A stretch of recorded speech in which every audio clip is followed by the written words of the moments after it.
Welcome back, everybody, to Constructive Uncoupling, the podcast devoted to amicable divorces. I'm Judy Weigel, your host and amicable divorce expert. Why? Because that's all I do, amicable divorces. Today's episode is about the hard talks. The hard talks meaning those talks that address divorce. And those talks come in three categories: between spouses, with the children, and with family, friends, co-workers, and employers. I want to go through those hard talks with you so that when you have to have them, you're in the best position possible. There are several hard talks to have when divorce is imminent, between the spouses, the kids, family and friends, with employers and co-workers. The way in which we have the talks is important. The level of expectation from the talks should be different. The outcome of the talks will hopefully be consistent. So again, if you have pencil and paper, there are several categories of the hard talks, and I want to break them apart with you, and we're going to start with between spouses. And underneath that category, between spouses, I have it broken down into three other subcategories. So between spouses, we have the subcategory when it's mutual, and the next subcategory is when there's adultery, and the third subcategory is when there's substance abuse and children. And the spouses have to talk about that first before they engage in any other talks. So let's talk about when it's mutual and there's no real controversy. It's just a little sad. So when the decision is to unmarry because you've grown apart or fallen out of love, or realize that your choice to be together may have been misdefined. Like, for instance, this is interesting. I was reading an article recently that said, I really thought it was the right decision to marry. We were best friends. We got along so well.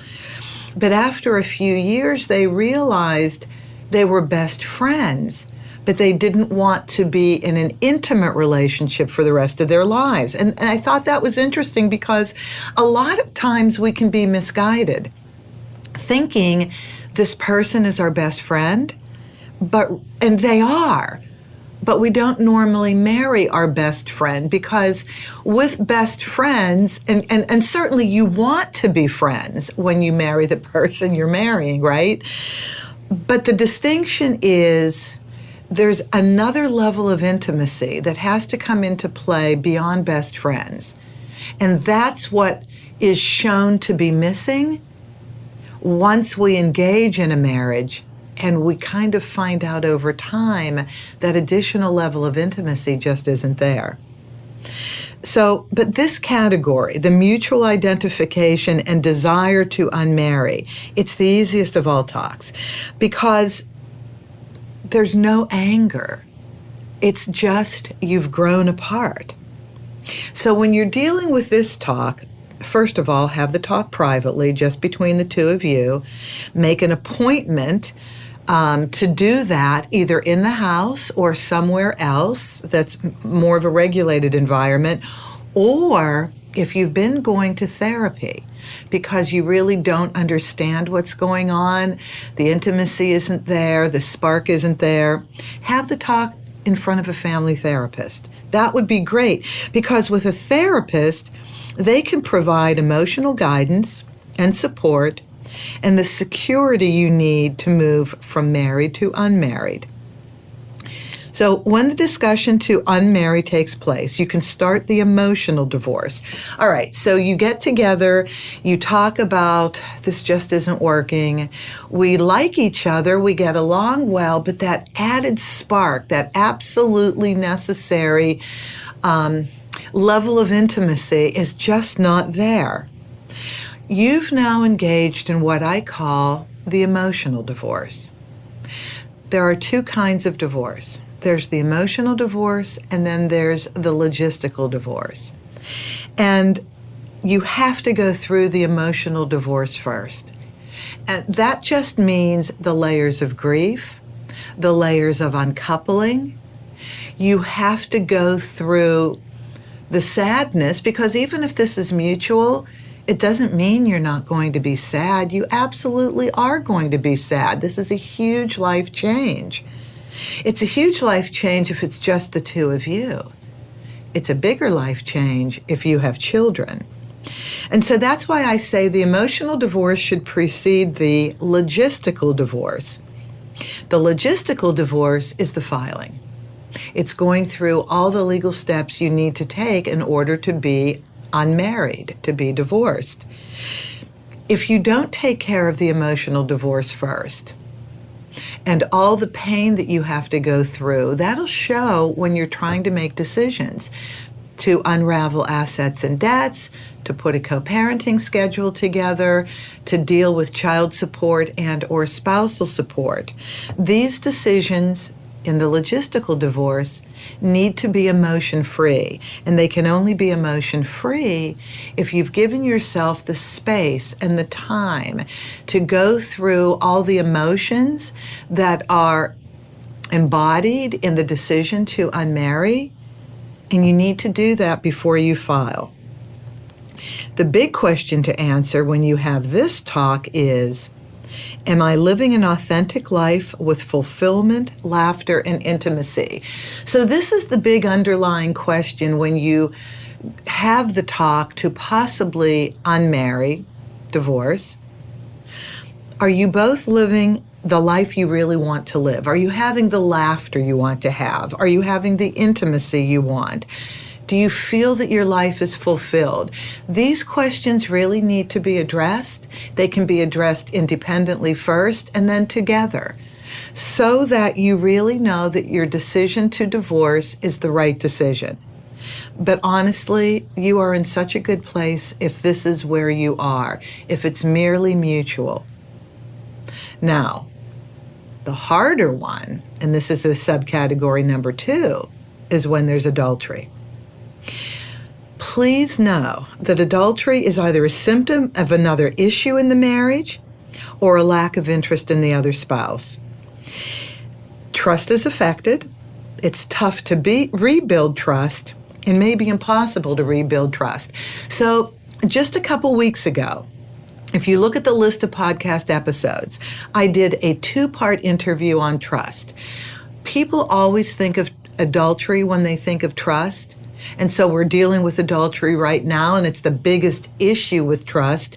But trust comes in so many different ways. It comes in, can you depend on your spouse to pick you up, to do what they say? You know, if there's an appointed organization of an event and time. I mean, little things like this. Can you even trust your spouse to be there on time? We never think about that, but that has to do with trust. Adultery is the biggest issue of trust. So adultery is not to be taken lightly. Don't just go to, you're wrong, you're horrible, I can never live with you again. Before you have the adultery leads to divorce conversation, really get clear with yourself. What does adultery mean to you? And please know that adultery is a symptom. It's either a symptom of you have no more interest in your spouse. Maybe your spouse isn't being intimate with you and you simply need this physical release. You're upset, you're angry, how are you going to get out of this? And you commit adultery. This is the hardest landmine of all to deal with and repair. So either spouse can deal with this conversation. Either the spouse who has committed adultery has to initiate this conversation about adultery leads to divorce, or the spouse who has found out there is adultery has to have the conversation that adultery leads to divorce. Now, you can have another conversation that adultery leads to counseling, we want to repair the relationship, and that's fine. Absolutely fine. But that's not what I'm talking about now. These are the hard talks about divorce. So, the spouse who starts this talk, as I said, is either the spouse who has committed adultery or the spouse who found out about adultery. Two different approaches to the talk depending on the situation. So if you're the spouse who found out about adultery, and that becomes a deal breaker for you after much thought, and please give it much thought before you have this I want to get divorced conversation. Be as calm as humanly possible when you have this conversation. Get the anger out before you have the talk. This is too important, a talk to have screaming, yelling, crying. And here's why. You're going to have to come to a place of calm anyway when you sort this issue out with yourself and with your spouse. Nothing good comes from screaming and yelling. I know you're going to raise your voice. I know there's going to be a point in the conversation where the frustration, the hurt, the pain comes out. But start it as calm as humanly possible, because when you're calm, you're focused. When you're calm, you can organize your thoughts. You can really talk about how this process then is going to take place, because you really can't deal with it. This is your deal breaker. Trust is so important to you that you really don't feel you can ever rebuild trust. When you speak about broken trust and all the other stuff that goes along with adultery, you need to be clear and focused. This is about divorce, a process that should not be taken hastily. Huge, huge, huge conversation. Now, if you're the one that committed adultery, be honest about why. If you need to apologize, which you always need to apologize, do it. Do it, do it, do it without the but coming after it. You can't say, I'm really sorry, I was wrong, this is horrible, even though we haven't been intimate for 8,000 years. But I needed to do something. Get the but out, get the but out. Just say why you committed it and come from the I position. Okay, so I was unfaithful to you. I am so very sorry. I really do need more sex. I need more intimacy. I need more activity with you. That's how you come from the I position, and you don't blame the other person. It's about I need. And then your spouse can say, but all you had to do is tell me. All you had to do is have the conversation. More than likely you have had it. And so what you do when your spouse says, I can't believe you just had adultery, you could have talked to me, we could have gone to therapy, this is if you haven't. I did try and talk to you. I did say. And now we're all very clumsy when we're communicating, by the way. You know, in good times we're clumsy. When we want to communicate our needs with each other, it's hard. It's really hard because we have to become vulnerable when we do that. And it's hard to become vulnerable. But the other spouse knows when there's no sex. You know, I have a lot on my plate. I'm a mother, I work, and then I clean, I have all this to do. Life is complicated, and I'm so sorry. Yes, I guess I should have been more attentive to your needs. But you can only have this conversation. This is the divorce talk now. This is not the talk about we need to go to therapy. This is when you've exhausted everything. Adultery is part of the issue, and you're confronting your spouse about that. Then move forward with how you want to transition. That really is part of this conversation. You have to have your game plan ready. I can no longer be married. I have committed adultery, but this is because it's just not working. It's just not working. Or if you have gone to therapy, there should be no shock. It's just not working. I am so sorry I chose this outlet, but it is a sign that I need to be in a different relationship. This is such a hard talk. I keep saying this. Listen, this was my hard talk. My ex-husband committed adultery and explained that in the I want to be divorced talk. I tell this to everybody when I talk about my own hard talk and my own divorce. I never blamed him once.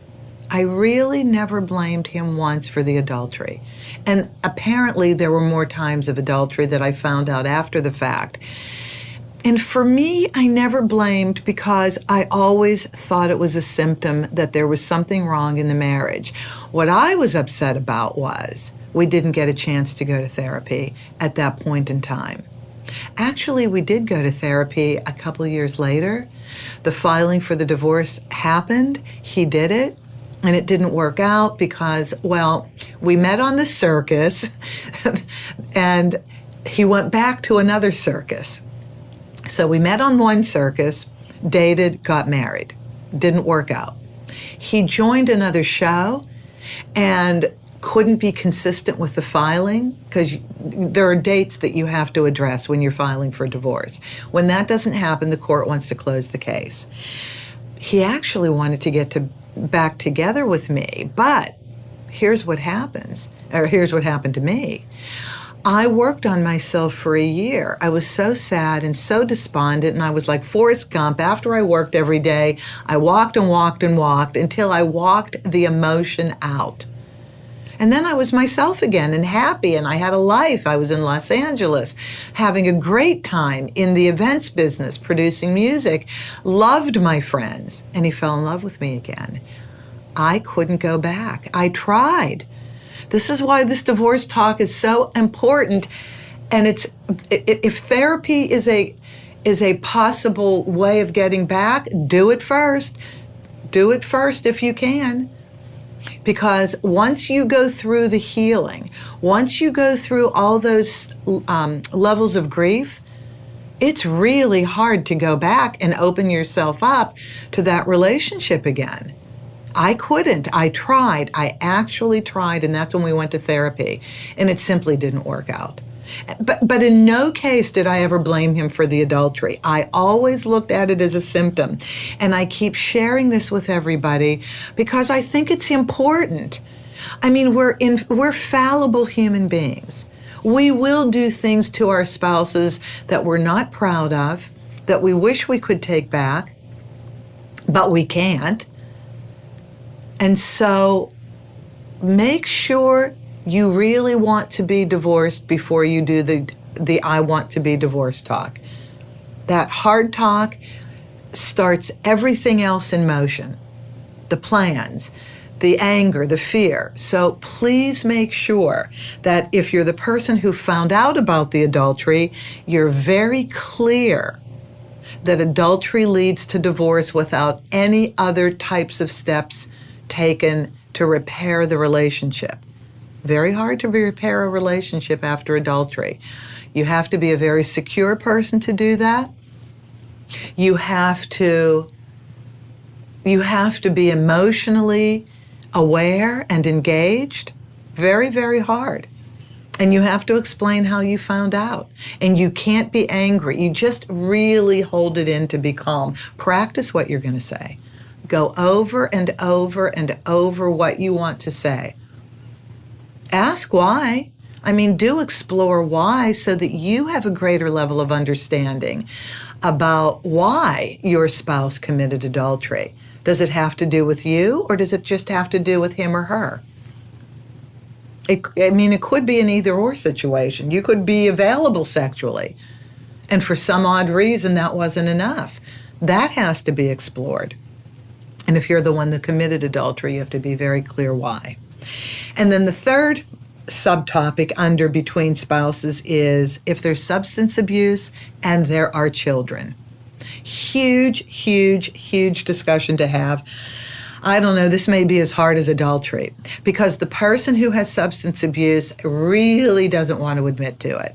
It's the hardest thing in the world, especially if they've admitted to and gotten treatment for and then say they can do it on an irregular basis. That is about the most unrealistic situation you can be in. You either cannot control the amount of substance abuse you have, the regulation of the substances that you are abusing.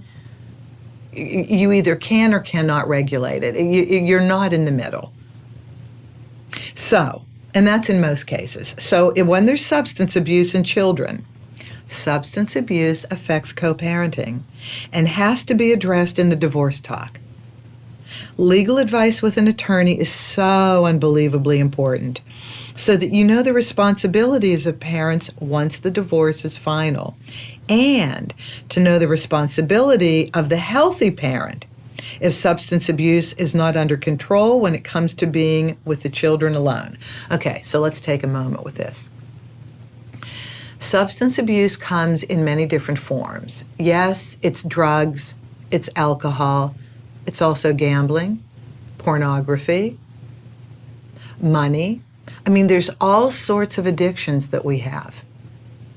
But the substance abuse that impairs your immediate functioning, which would be drugs and alcohol, that's the substance abuse that's so unbelievably important to have.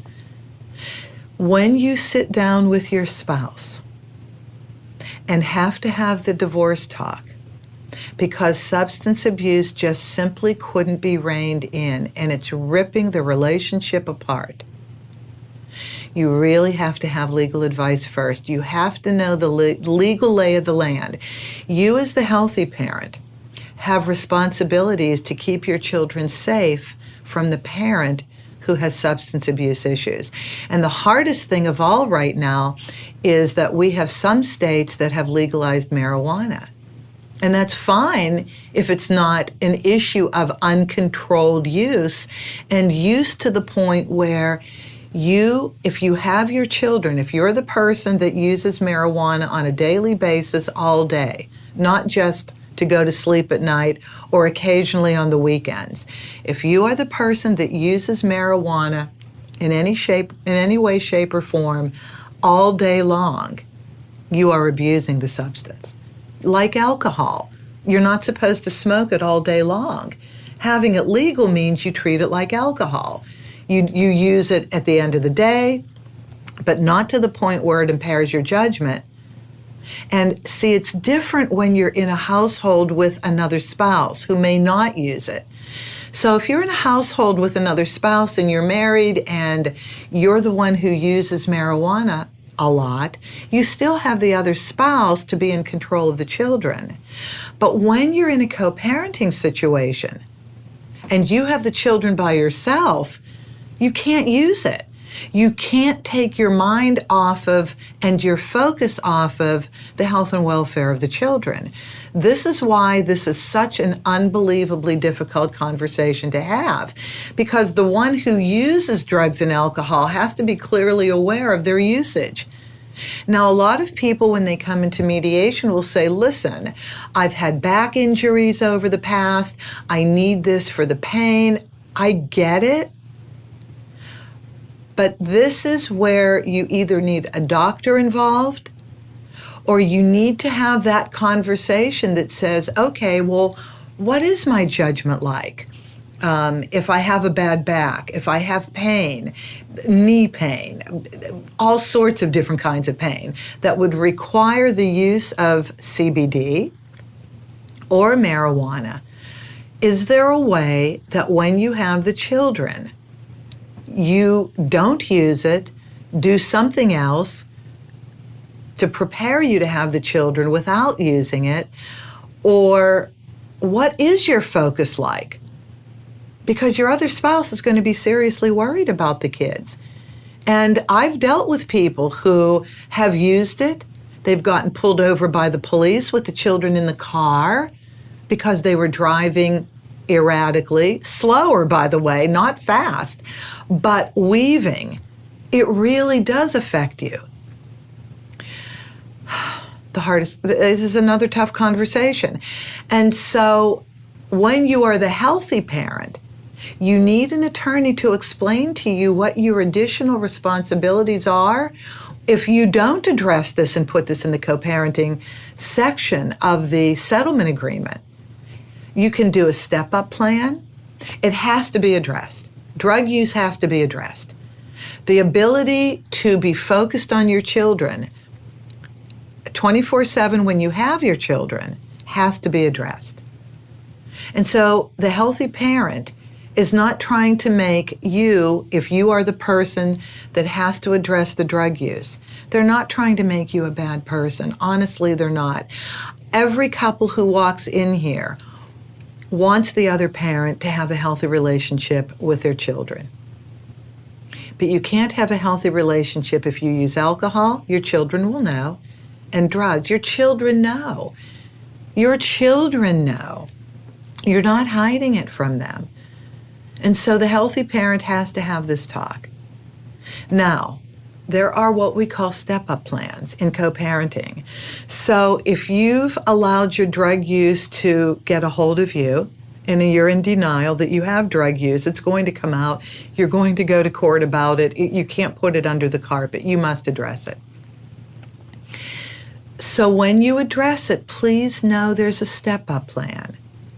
Maybe you need to have either monitored visitation with the children until you have control over the drugs, or maybe you have to be at the healthy spouse's house until you have X number of months of controlled program monitoring. Maybe you have to take drug testing. Maybe that's written into the settlement agreement. But then once that's under control, then you can go into another phase of having the children more. So you, if you are the parent that uses drugs, you have to just understand that you have to address it. It's not going to go away. You cannot control it yourself. You really need to go into a program unless you can show. Just show you can control it yourself. If you don't feel that you're ready for a program, if you feel the drug use came from another reason, an outside reason that you need to get a handle of, like for instance, maybe you have anger management issues, and that came from the way you were raised as a child. Maybe you had a parent that had anger management issues. Maybe you were not treated well by your parents.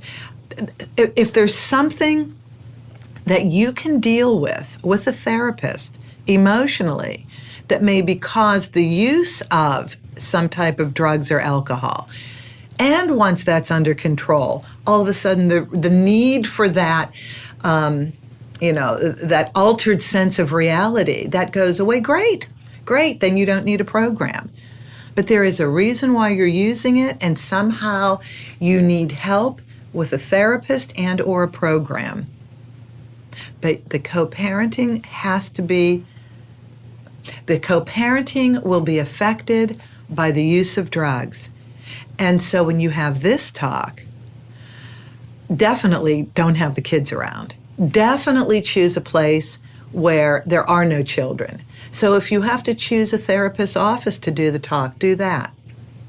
If you have to be in the house because this is the safest place, have the kids go somewhere overnight, because this is going to be a long talk. And if you're the parent who uses drugs, please don't brush it under the carpet. It's not going to go away. And if you're the parent who has to deal with it, the healthy parent, write everything down, take notes, practice what you're going to say, because you have to be very careful dealing with your spouse. You have to have compassion. They need it. Okay, now, the second category of the hard talk with the children. First of all, do it together and plan it out. Please don't say it out of anger. Please don't one of you go to the kids yourselves. This is too hard a talk to have. This is the most sensitive talk you're ever going to have, even more sensitive than between spouses, because your children didn't ask for it. Your children didn't ask to be born, and they didn't ask for the divorce. So please do it together, and please plan it out.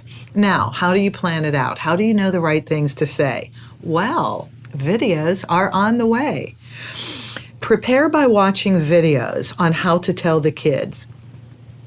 Watch videos on how kids feel about divorce, discussing their fears, concerns, and how to make them happy. So there are a wealth of videos out there. The first video I ever saw was by a filmmaker named Ellen Bruno. Ellen Bruno, and she came to talk at a Los Angeles County Bar all-day seminar that I attended on child custody. Ellen had her own very difficult divorce, and the co-parenting schedule was extremely tough. So once the divorce was over, she decided to make a film, and she only interviewed children from ages 5 through 13, and she asked them all the questions that you're going to be concerned about. The kids were worried about 2 households.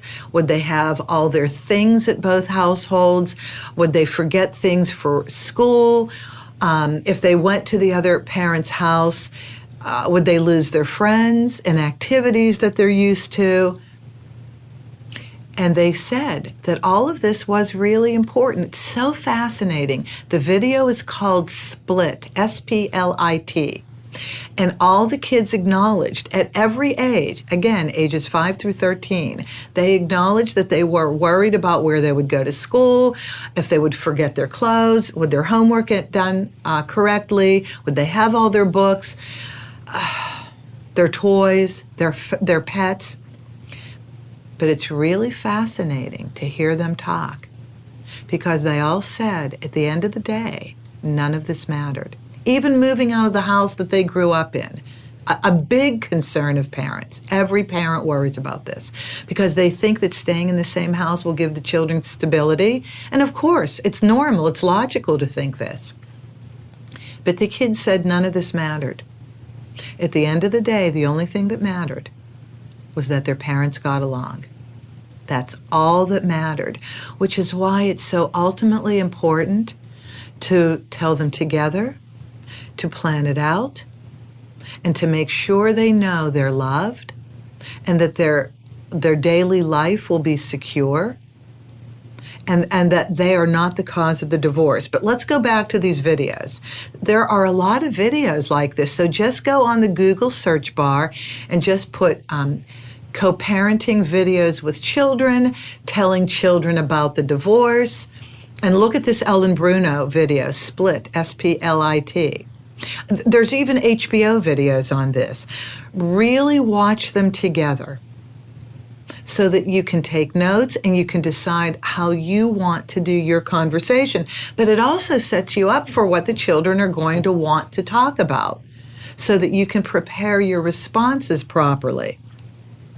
Address their fears and concerns. Let them talk without interrupting. And if you watch those videos first, you'll be better prepared to handle their worries because you'll know what's going to come up.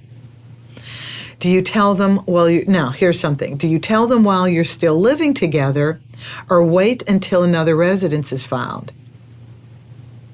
Okay.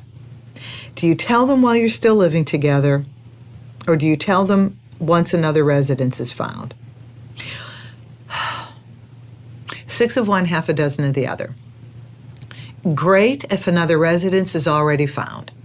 Then when you tell them, you segue into the next stage. In fact, you show them the new residence, or maybe before you sign the lease, you show them the residence. This is where I'm going to live. Whoever is going to move out doesn't matter. What do you think? And then you can let them prepare to plan for how they want their space laid out, because don't forget, it's their house too. So they're going to want to have some control. So now you've taken control away from them, unfortunately, when you have the hard talk about getting divorced. But now you've got to give them control back. So let them plan their space. Get a space that will accommodate them. So money is extremely important. We're living through this pandemic. Everybody's incomes, a lot of people's incomes are affected downward. And so you may have to compromise in the space that you get. You know, maybe you can't get a 2 to 3 bedroom place because you just can't afford it. Maybe on a good day before the pandemic, money was tight. There are bunk beds. You know, you can start accommodating space planning, but let them have an input in how they want to plan their space. It will give them the control they need, but let them tell you what they need first. So what if you have to tell them because you're creating separate bedrooms, but you have to stay in the same house? Okay, so you're creating separate bedrooms. That is part of how you have to plan if you have to live together still. At least in California, one of the issues in establishing the date of separation when you start to file is, when did you stop becoming intimate? And what the court would like to see is when there were separate bedrooms established, if that's possible within the same house. So, but if you have to tell the children while you're still living together, make sure they don't think that means there's still a chance of getting back together. So what you could do in a Brady Bunch world, if you have to live together, but they're separate bedrooms, and you want to tell the children because while you're still living together, you're going to start the divorce talk. You're going to start the divorce filing, sorry. Start living as in a co-parenting situation as if there were two households. So what do I mean? So if one person has always been the person who picks up the children, divide that up between both parents. So look at what your possible co-parenting schedule will be in the preparation for telling the children, and enact that. So when there are going to be two households, obviously each of you are going to have to get them up separately, prepare breakfast. If there's lunches to pack lunch. You're going to have to pick them up, do their homework. So live like you are living in two households in terms of the duties for co-parenting. That will start letting your children see how you will each behave in a co-parenting situation. And then when there are two households, you don't have to change much. And if you can pick places to live that are relatively close together, it will really help because, taking them to school, taking them to after-school activities, taking them to play dates, all these normal things that have to be done with children, they can be easily done. And if the other parent has to pinch it because something came up with work, it's no big deal because the distance will be closer. So that's now with the kids. And be prepared for them to be upset. It's okay. They have to process too. They go through their own stages of grief. Just be there to say, we love you, we love you, we love you. This is not about you. This is about mommy and daddy. Even though we respect each other and we really do care for each other, we just can't remain married. And you really have to say that a lot. The kids need it. Okay, now we move to the third hard talk with family, friends, co-workers, and employers. And I lumped everything together because dealing with yourselves first and dealing with your children second, those are the two most important areas. You do have to tell your family, friends, co-workers, and employers, but they are rather different. And here's what I mean. Let's talk about family first. How do you want to tell family? Do you want to send a letter to each one of them? A group letter that says the same thing? Or do you want to do it verbally? Verbally takes everything out of you. It really does. If you're going to tell each person in your family, like you probably are going to want to tell your parents first separately, understood of course, or maybe there's a confidant sibling. But after that, there's so many other family members that need to know. Maybe you want to do just a little group email. When I say letter, I'm old school. I grew up when we only had pencil and paper. But I think you should craft one consistent message.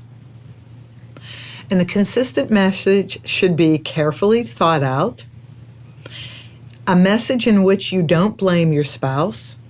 You don't need to say why you're getting divorced, at least not in the letter. It's not required. You create a consistent message that you give to almost everyone. And so let's start with that first. Don't blame your spouse. That's the worst thing you can do is blame your spouse. I've been unhappy for years. He or she is so difficult to deal with. It just had to happen. or I was going to lose my mind. You don't want to do any of that. Your marriage is personal and private, and you are not required to tell anybody why, not even your parents. But you are going to want to. And there are many different ways, many different reasons why you're going to want to tell your parents personally, but you don't have to go into all the minutiae. There are some parents that don't even want to know. Don't tell me, this is private. I get it. Can I help you in any other way? There are people like that that don't want to hear. But when you start blaming your spouse, it doesn't look good for you. You need to process why you're getting divorced. And if it's your spouse's fault that they've always abused you, now it's adultery, there's substance abuse, whatever the reason is, everybody knows that anyway. They can see before you do that you need to end the marriage. Just say, this is where I'm at. I will come to you if I need emotional support. I'm okay right now. I just need you to be understanding. So once you verbally tell the most important people, just put an email out to everybody else and just say, this is a mutual decision. We are fine. We'll let you know if we need anything. And then ask for what you want. Do you want understanding? Do you want them to keep their distance? Do you want comfort? And do you want non-judgmentalness? I would so ask for non-judgmentalness, I can't tell you. Because who needs to hear somebody else's opinion over and over and over again? And even if people, your friend, your family wants to come to you and say, I'm so supportive, you should have done this a million years ago. I mean, do you really want to hear that too? Do you need your decision to be endorsed is the real issue. If you need your decision to be endorsed, that's a whole separate issue. Because your decision to divorce should really be your own. And you need to get there on your own. And you need to be secure in your own decision making. And I would definitely go to professionals, not family, for this. Your family is invested in wanting to stick up for you and telling you what they know, which is better than what you know. You don't need that. You need industry professionals that do this for a living, that can help you with your communication, that can help you with your clarity of thought, because you need to be clear thinking when you decide to get divorced, so that when you go to tell your family, friends, and coworkers, well, really family and friends first, you're clear. You don't need their help. You don't need them to push you down the road. You need them to understand that you're going through a tough time. And if they could just be there when you need them and not grill you and ask you questions, that would be the best of all. Now let's go to your friends. So your friends, you're going to lose some, by the way, because married couple friends will either choose one of you or they will stay away from both of you. It's so hard to be a married couple friend of the married couple getting divorced. It's so hard. Okay, so why are they your friends? Well, either one of you brought them into the married relationship because one or both of them were your friends prior to getting married, or you met them through your children, or you met them through activities that you engaged in.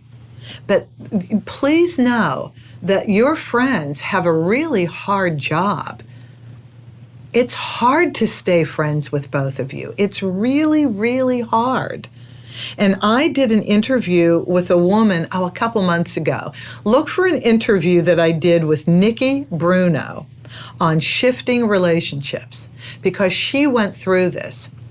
She lost friends, and she was surprised she lost friends that were her husband's friends before they were hers. And, you know, when we did the podcast, she did come to realize, of course, who else would they choose but the person that they knew before her? It's so hard for them to still be friends with her and him.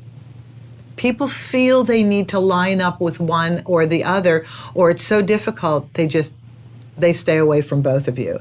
They don't want to listen to you talk about the divorce. You are really putting your friends in a very difficult position if you continue to talk about the divorce. If you just go over there and say, I just need a sounding board. They'll listen to you for a little bit and then click, click, click. They don't want to hear you anymore. Who knows if they're going through their own issues? It makes people very uncomfortable when you divulge your personal relationship with them, or they can't help themselves from talking. It is natural for them to say, don't tell anybody, but this is what I just heard. They will do that. If you want your issues to if you want your issues to remain confidential, keep it confidential. Figure out who might stay with you in advance and tell them first. Or, like with your family, maybe write a letter to all of them. But don't blame your spouse.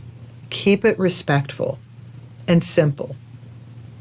And don't be totally shocked if they want to avoid you. Okay, so don't blame your spouse. Just say it didn't work out. Just say it didn't work out.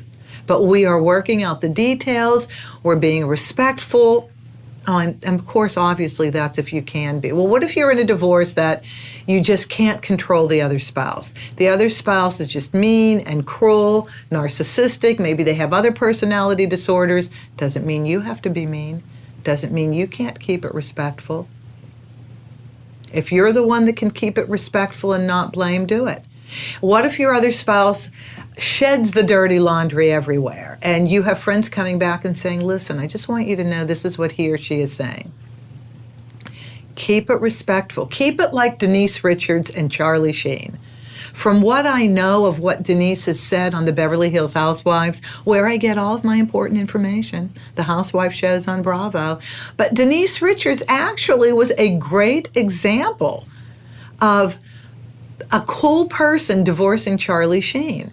Very erratic personality. Everybody knows about the drug use. Everybody knows about the anger management and the explosiveness. He did it on Twitter. Lots of news stories. But Denise was of the mind that I have kids. I have to be the one that holds it together. And I'm going to hold it together. I will deal with this.